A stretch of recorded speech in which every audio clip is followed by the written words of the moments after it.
I find myself transported to a city I don't recognize. With nothing but a flashlight in hand, I feel lost. I feel like I'm being followed, like I'm being watched. And as I explore the shadows, I hear whispers, someone or something trying to tell me something. Subscribe. I don't know how, but I need to get out of here. I need to escape. Subscribe. Subscribe. I need to find a way back to the real world. Alright, let's do this one more time. Show me the clicker.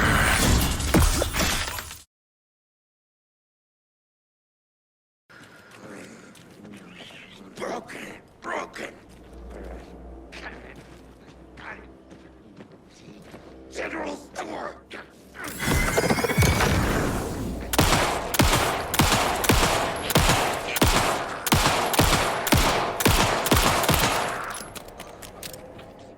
In case you were wondering, I was hesitant about playing Alan Wake 2 considering my experience with Alan Wake Remastered. That's it. I'm done. I'm done. I'll probably try to beat it off camera. Fuck this game. I'm not playing this shit anymore after this. I'm fucking done.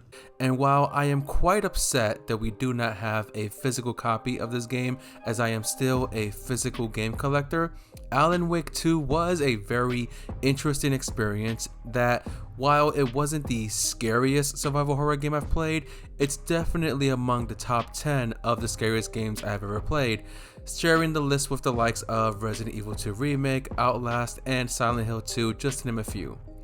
Now, if you don't know by now, the game does take place 13 years after the events of the first game, and even though I greatly disliked the previous game, this game did well to keep me entertained and interested in all of the mysteries and puzzle solving to gain an understanding of what the hell is going on within the world of Alan Wake 2. Back to the beginning. We all come to a story with hopes and expectations, looking for an answer. Sometimes it would be better to live with that hope without ever knowing the full story.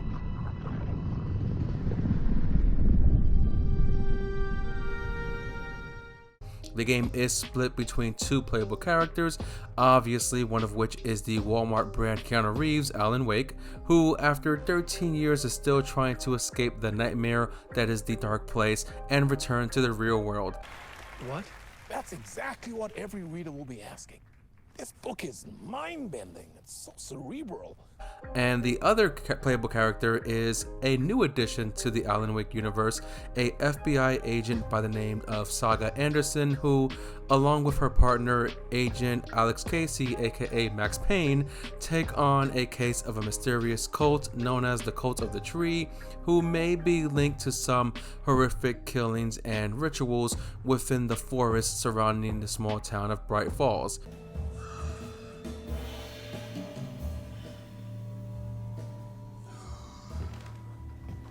Is there anyone you'd like us to reach out to, Mr. Wake?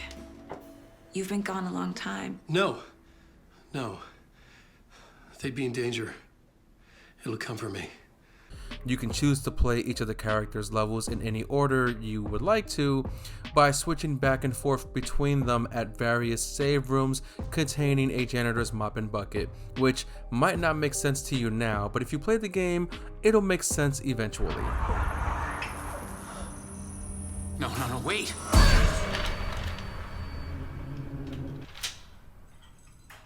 Sheriff? What the hell? Show me the clicker!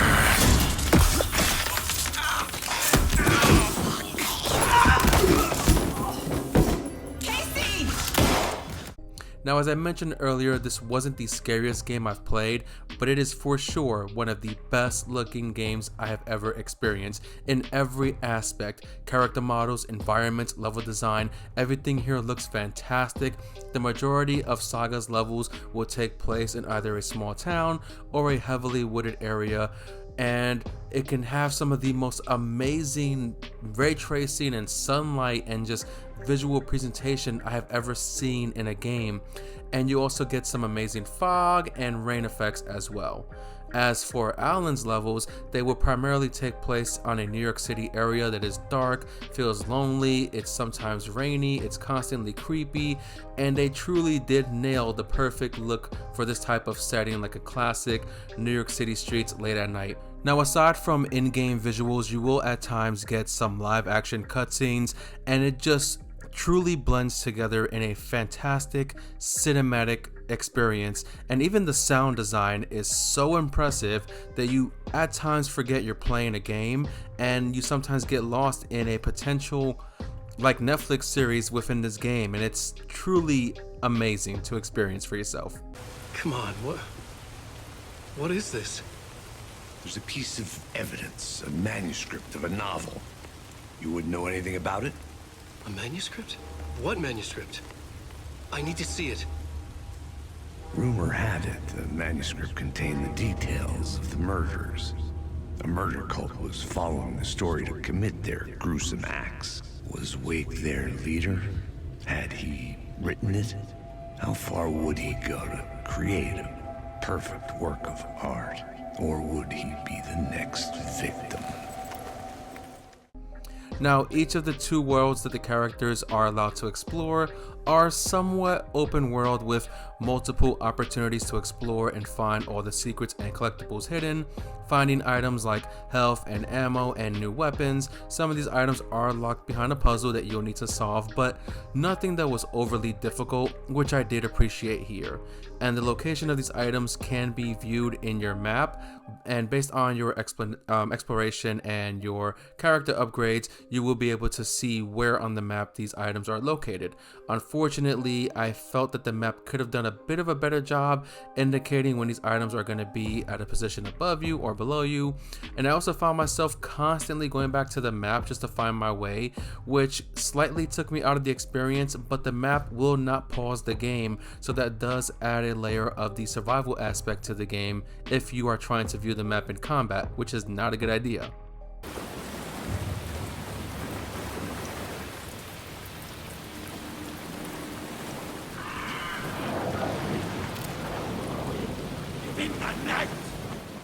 Now, just like in the first game, stepping into a bright light while in combat in the open will heal you a little bit and will stop enemies from being able to see you, therefore they won't attack you. But the light will eventually die out, so you have to choose really quickly, fight or flight. And of course, with any survival horror game, resources are very limited, so you have to decide if exploring to find these resources is indeed worth the risk.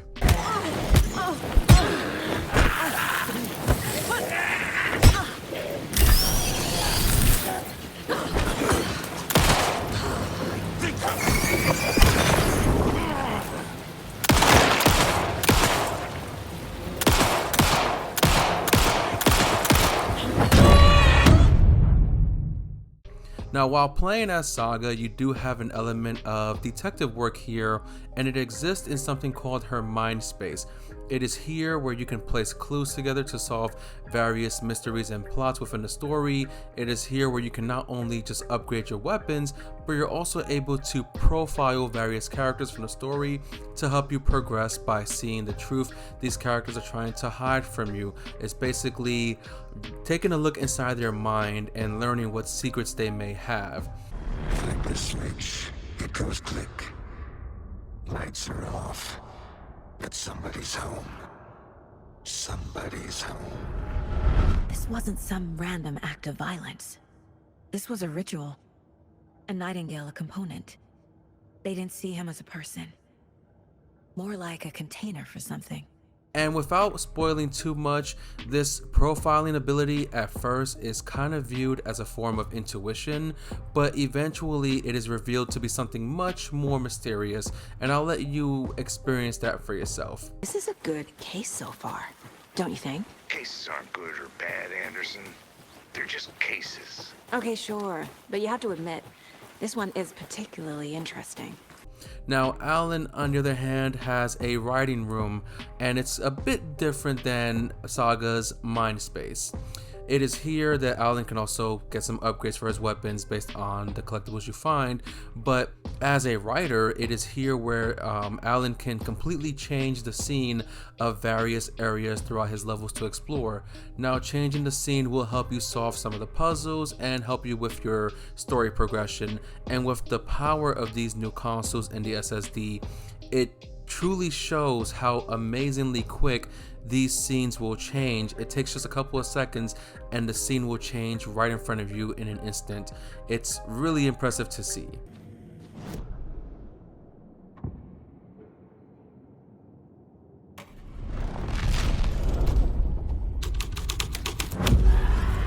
I changed the story, and with that, the dark place changed. And Alan's scene changes at sometimes was a bit of a puzzle in itself, trying to find the correct scene to use so you can progress through the story, but it only really became a challenge when you at some point will have multiple scenes options to change for a particular location. Whereas with Saga's Mindspace, her evidence board where you find the different clues for the plots, it can be a bit of a challenge trying to find the right placement for the different clues to help you solve these stories. Some clues are of course pretty obvious of where they should be placed, and sometimes it's not so obvious, and you sometimes have to think like a detective.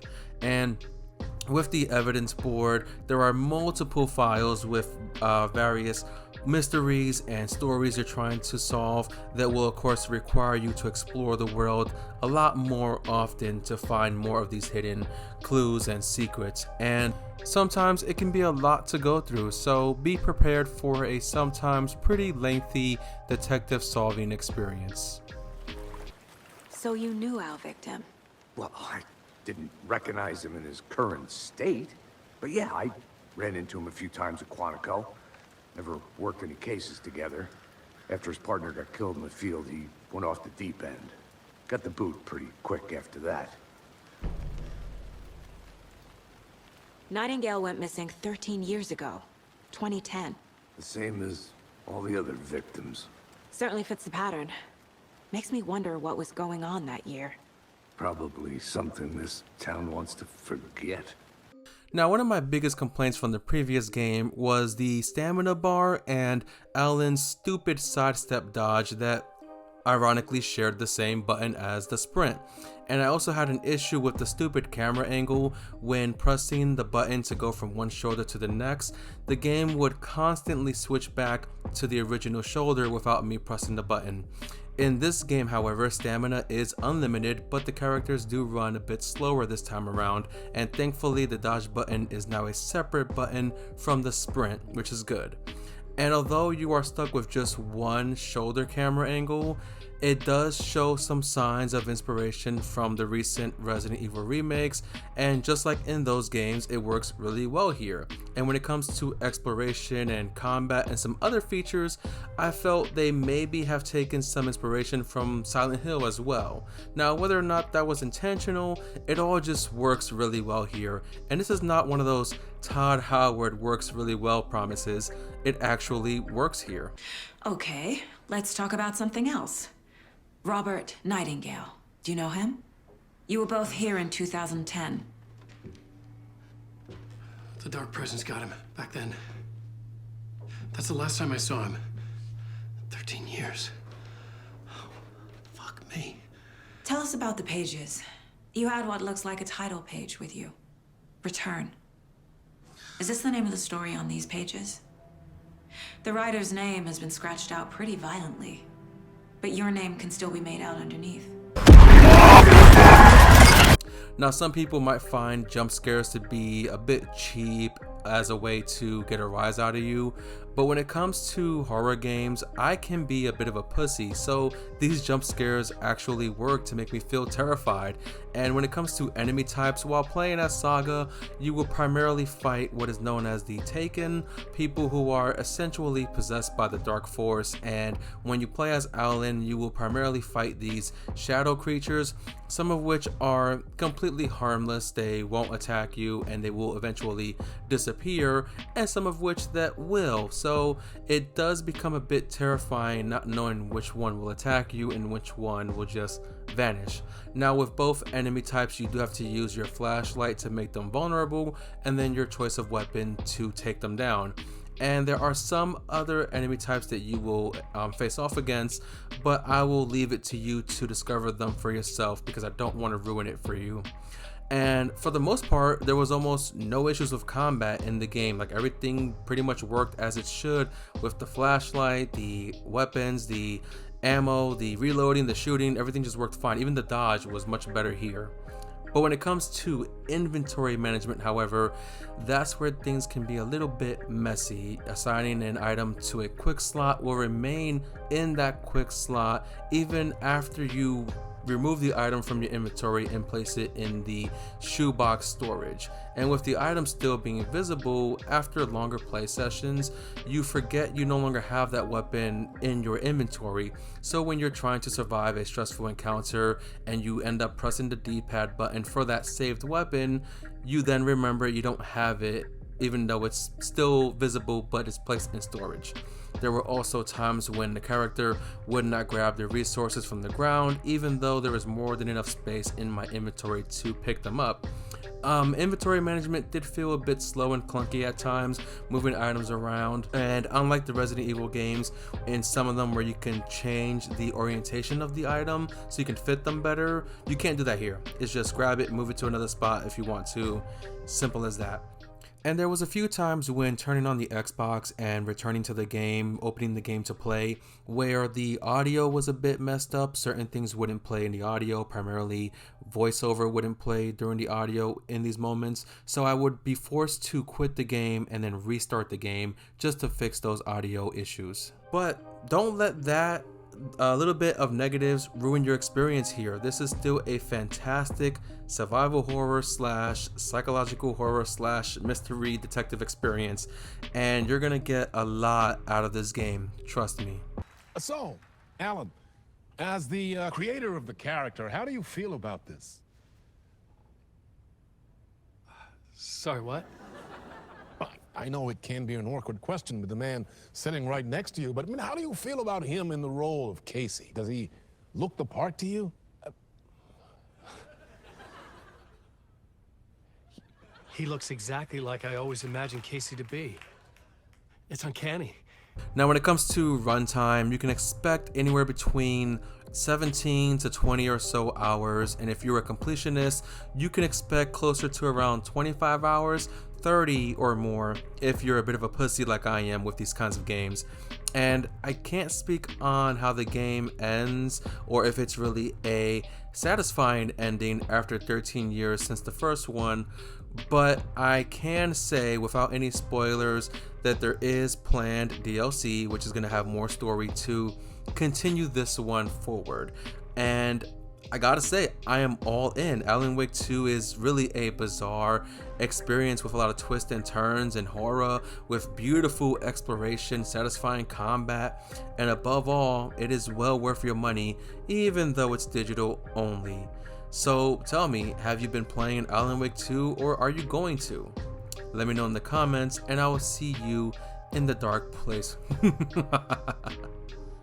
Also, I recommend checking out some of the songs from the game, whether it's in the official soundtrack or not. I will link 2 very specific ones in the comments because those songs slap hard and you gotta add them to your playlist immediately. I am Anthony Olan. Thank you so much for watching this review. I hope to see you guys on the next one. Peace out.